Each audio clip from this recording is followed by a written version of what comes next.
বৃহস্পতিবার আইপিএল ২০২৪-এর একটি গুরুত্বপূর্ণ ম্যাচে সানরাইজার্স হায়দ্রাবাদের মুখোমুখি হওয়ার সময় কলকাতা নাইট রাইডার্স চাইবে তাদের স্পিন জুটি যেন পুরনো ধার ফিরে পায়, কারণ উভয় দলই উদ্বোধনী ম্যাচে হারের ধাক্কা সামলে ঘুরে দাঁড়াতে চাইছে।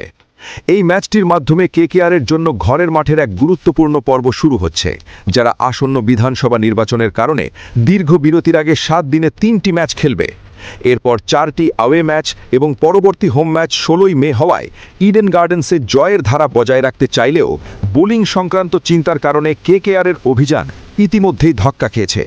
হর্ষিত রানা এবং আকাশদীপের চোট, তার সাথে মাথিসা পাথিরানার অনুপস্থিতি এবং ক্যামেরন গ্রিনের সীমিত ভূমিকা তাদের বোলিং আক্রমণকে দুর্বল করে দিয়েছে।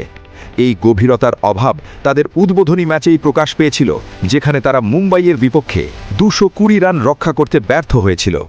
সবচেয়ে বড় উদ্বেগের বিষয় হল স্পিনার সুনীল নারায়ণ এবং বরুণ চক্রবর্তীর ফর্ম, যারা কেউই তেমন প্রভাব ফেলতে পারেননি।